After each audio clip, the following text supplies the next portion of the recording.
And I always thought incredibly talented, incredibly glib, very funny, full of emotion. And now I thought, okay, well now the veteran is just fucking with the young director. Hollywood sold the world a fantasy, but behind the cameras, another world existed, one filled with secrets powerful people would do anything to keep buried. For decades, the public only saw the glamour. The people inside the industry saw something much darker. Ron Howard was one of them. Ron Howard entered Hollywood as a child and grew up around some of the biggest stars in entertainment history. Behind the cameras, he witnessed behavior the public was never meant to see. Now, disturbing truths tied to 6 legendary stars are resurfacing. Some names will shock you, and the final person on this list is the one nobody expected Ron Howard to address. The machine that built monsters. During the 1930s, 1940s, and 1950s, Hollywood studios did not just make movies, they owned people. Actors signed contracts that gave studios control over almost every part of their lives. What they wore, who they dated, what they said in interviews, and what secrets stayed secret. Studios had entire departments dedicated to one job and one job only: keeping bad news out of the newspapers. These departments were called fixers, and they were very, very good at their jobs. Ron Howard, who spent his childhood on Hollywood sets starting with The Andy Griffith Show in the early 1960s, has spoken at length about the culture he witnessed. He described the Golden Age studios as places where power was the only currency that mattered, and where the most powerful people operated with almost total freedom from consequences. When a star committed a crime, the fixer made a phone call. When a victim tried to speak, the fixer offered money or threatened a career. When a scandal threatened to hit the papers, the fixer bought the story and buried it. The system was not broken. It was working exactly as designed to protect profit, not people. This is the world in which these 6 monsters thrived. And this is why it took decades, in some cases more than half a century, for the truth to reach daylight. Errol Flynn, the swashbuckler with a sinister secret.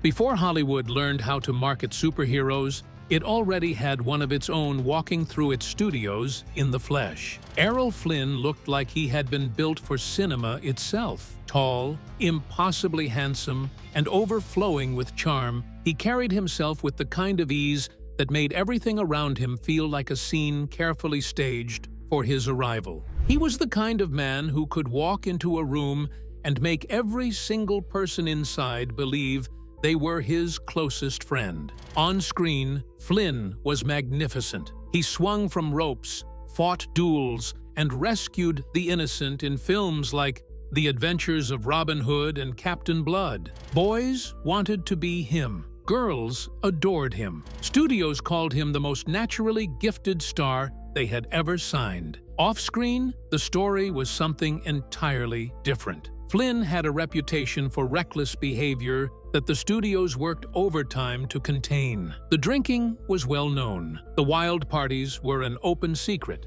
But in 1942, something happened that even the most skilled fixer could not fully bury. 2 teenage girls, Betty Hansen and Peggy Satterlee, accused Flynn of serious crimes that shocked the public to its core. The trial that followed became one of the most watched events in American entertainment history. Flynn arrived to court like a movie star, arriving at a premiere, cool, charming, and completely unbothered by the gravity of what he was accused of. His legal team was brilliant. His fan mail during the trial reportedly increased. He was acquitted of all charges. But acquittal in a courtroom and innocence in real life are 2 completely different things. Ron Howard has pointed out something that gets missed in most retellings of the Flynn story. The most disturbing part was not the trial. It was the reaction. Large sections of the public celebrated Flynn after he walked free. A phrase in the Flynn was born from the scandal, turning something deeply serious into a punchline. The culture had decided that the star was more important than the truth. Flynn went on making films. He went on living exactly as he had before.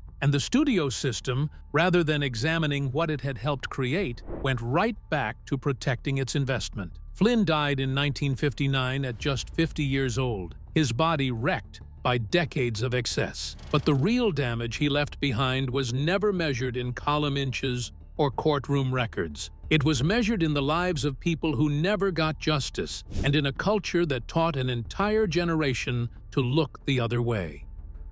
Charlie Chaplin, the genius behind the mask. There are very few names in the history of cinema that carry the weight that Charlie Chaplin carries. He is taught in schools. His image, the bowler hat, the cane, the shuffling walk, is one of the most recognized visual symbols on the planet.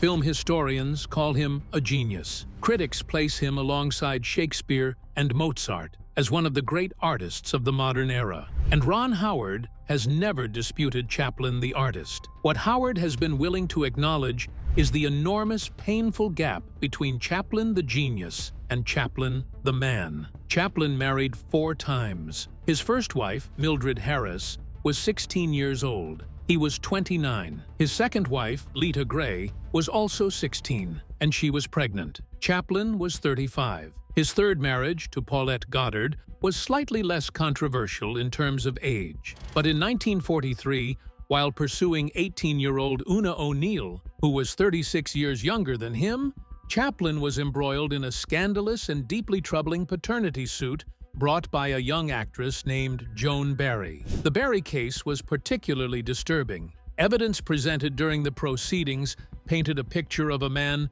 who used his power and his fame to pursue and manipulate vulnerable young women, and who faced almost no real accountability for doing so. Even a paternity test that appeared to rule Chaplin out as the father of Barry's child was overridden by a jury that seemed more interested in protecting a legend than finding the truth. During the years when Chaplin was at his most powerful, he ran his own studio. He controlled everything: the scripts, the sets, the hiring, the firing. Young women who wanted work in the film industry understood that Chaplin was a gatekeeper. His studio was a place where the line between professional opportunity and personal exploitation was deliberately kept invisible. Ron Howard, drawing on his years of experience around the industry's oldest figures, has described this kind of institutional power as the most dangerous kind because it wears the costume of mentorship and opportunity while functioning as something much darker. Chaplin was eventually pushed out of the United States during the Red Scare of the early 1950s, with the FBI revoking his re-entry permit while he was traveling abroad. The official reason was suspected communist sympathies, but people close to the investigation have suggested that the government was also responding to growing public discomfort about his personal life, discomfort that the press had been quietly noting for years. He lived out the rest of his days in Switzerland, celebrated by the world as a legend. The women who told different stories about him were left largely in the shadows.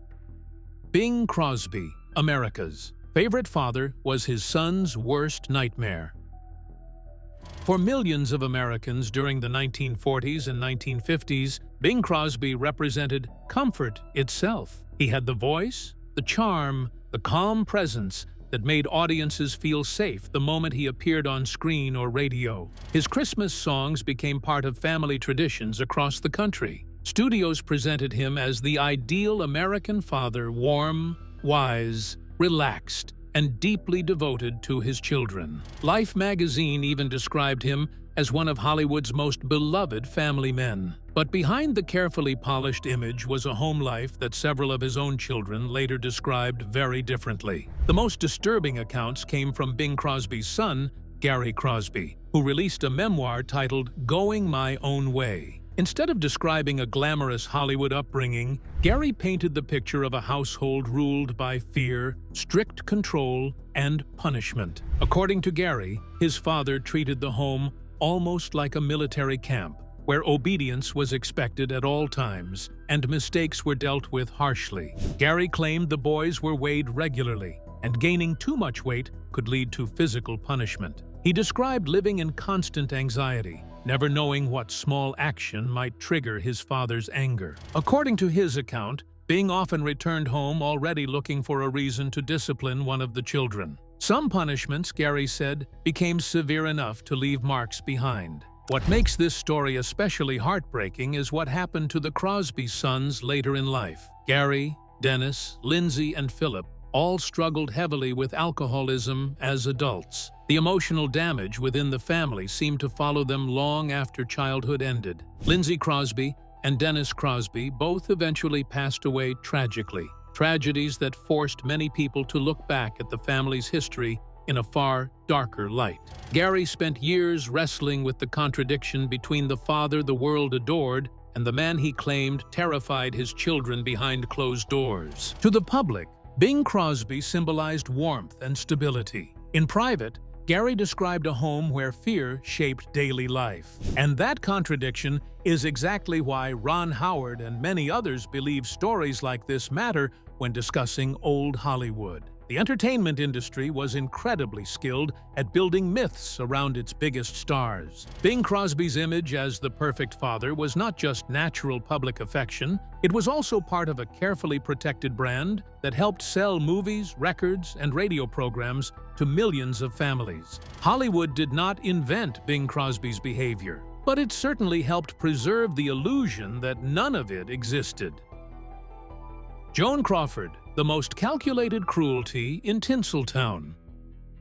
Behind the perfect face was a mother her children feared. Joan Crawford did not just want to be famous. Joan Crawford wanted to be worshipped, and for decades, Hollywood obliged her completely. She was stunning, disciplined, and ferociously determined. She had pulled herself out of poverty through sheer force of will, and she wore her success like armor. Crawford won an Academy Award for Mildred Pierce in the 1946, a film almost unbearably ironic in hindsight, about a devoted and self-sacrificing mother. Her daughter, Christina Crawford, published a memoir in 1978 called Mommy Dearest. The book described a childhood shaped by a mother's explosive rages, strict and seemingly random rules enforced with physical punishment, and a pervasive atmosphere of fear and unpredictability. The title came from the formal name Christina said she was required to use, not Mom, not Mama, but Mommy Dearest, a name that carried all the distance of a formal title rather than the warmth of family. Ron Howard has spoken about Crawford in the context of what he calls the performance of virtue, the deliberate and calculated construction of a public image that bears no relationship to private reality. Crawford was a master of this. She cultivated her fan relationships with extraordinary intensity, answering letters personally, remembering details about fans she had met once years before, presenting herself to the world as generous, gracious, and warm. Inside the house on Bristol Avenue in Bel Air, the story was different. To the public, Joan Crawford's adoptions looked like the perfect Hollywood story. She was seen as generous, caring, and deeply maternal. But behind closed doors, many people around her believed the children became part of the image she carefully built for the world. Over time, that glossy public picture began to look very different from what life inside the home may have actually felt like. And that famous phrase, "no more wire hangers," eventually turned into a joke people quoted for laughs. But for Christina Crawford, there was nothing funny about it. To her, it was tied to fear, control, and painful memories she carried long after childhood ended. Kirk Douglas, the dark shadow behind Spartacus. Hollywood called him a hero, but the women he encountered told a very different story. Hollywood loved to frame Kirk Douglas as a symbol of strength, discipline, and classic heroism. But behind that carefully polished image were accounts from women who experienced a far more complicated reality. He stood as one of the most commanding figures of Hollywood's golden age, the kind of actor whose presence filled every frame before he even spoke a line. Intense, driven, and unmistakably magnetic, Douglas built a career on roles that demanded power and emotional force. In films like Spartacus, Champion, and Paths of Glory, he didn't just act in stories. He anchored them, turning performances into landmarks of American cinema and cementing his place as one of the era's defining stars. Douglas was also celebrated as a man of principle. He famously broke the Hollywood blacklist by publicly crediting the blacklisted writer Dalton Trumbo on Spartacus. An act of genuine moral courage at a time when such courage was rare and professionally dangerous. And yet, the allegations that have emerged around Kirk Douglas, most notably those connected to a young actress named Natalie Wood, who was allegedly assaulted by Douglas when she was just a teenager, paint a portrait of a man who understood exactly when to be principled and exactly when to use his power for personal gain. The allegations involving Natalie Wood were not made public during Douglas's lifetime. They emerged after his death in 2020, when people who had known Wood spoke about what she had told them privately. Wood herself had reportedly shared the account with close friends and family, describing an encounter with Douglas at the Beverly Hills Hotel that she described as an assault. Michael Douglas responded to the allegations after his father's death with a brief and carefully worded statement that neither confirmed nor denied them. Ron Howard has been particularly thoughtful in discussing Douglas because Douglas represents the most complicated case on this list. He was capable of genuine moral courage. He was also, according to multiple accounts, capable of predatory behavior toward young women in the industry. Those two things exist in the same person, and Howard has suggested that this is actually the most important lesson the Golden Age teaches, that the capacity for cruelty is not incompatible with talent, intelligence, or even occasional acts of real bravery. The Blacklist story gets told over and over. The Natalie Wood story barely gets told at all. That imbalance is itself a form of injustice. The name Ron Howard took the longest to say. The name is Walt Disney. Before you click away, stay with us, because this is not about his animated films, which were genuine works of art. This is not about the theme parks, or the music, or the childhood magic that an entire planet associates with his name. This is about the man inside the myth, and what Ron Howard and others who worked closely with the studio system have very carefully described as a pattern of behavior that, judged by any reasonable standard, qualifies as deeply troubling. Disney was an absolute authoritarian in his studio. Former employees have described a workplace culture built on surveillance, loyalty tests, and the casual destruction of careers for anyone who questioned his authority. Artists who had poured years of their creative lives into Disney projects were fired without notice, blacklisted within the industry, and denied credit for work they had genuinely created. But the dimension that Ron Howard has pointed toward with the most discomfort is Disney's relationship with the political blacklist. During the late 1940s and early 1950s, Walt Disney was one of the most enthusiastic informants in Hollywood, not just tolerating the blacklist, but actively participating in it, providing names of colleagues and employees he suspected of communist sympathies to the House Un-American Activities Committee. People lost everything. Careers were destroyed.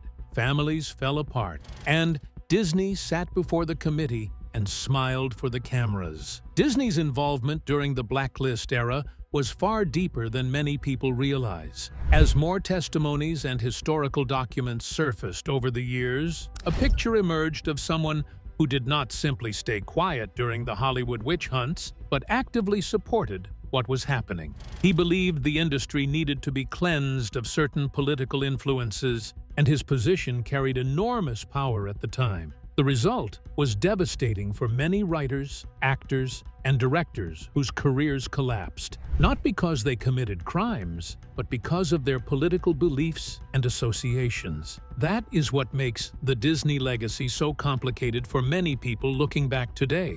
The warmth attached to the Disney name was absolutely real in the films themselves. Generations of children grew up with those stories, songs, and characters woven into their happiest memories. But the man behind that empire was far more complex than the magical image attached to the castle logo. In some periods of his life, his influence inside Hollywood became deeply tied to fear, suspicion, and the destruction of careers behind the scenes. Ron Howard has spoken before about how difficult it can be to separate beloved art from the people who created it. And when it comes to Disney, that divide may be one of the most uncomfortable examples in Hollywood history. Hollywood's golden age gave the world unforgettable films and legendary stars, but behind the glamour, were stories far darker than most people ever imagined. Ron Howard's reflections remind us that fame does not always reveal who someone truly is once the cameras stop rolling. If this video shocked you, let us know which story affected you the most in the comments. And don't forget to like, subscribe, and turn on notifications for more untold Hollywood stories.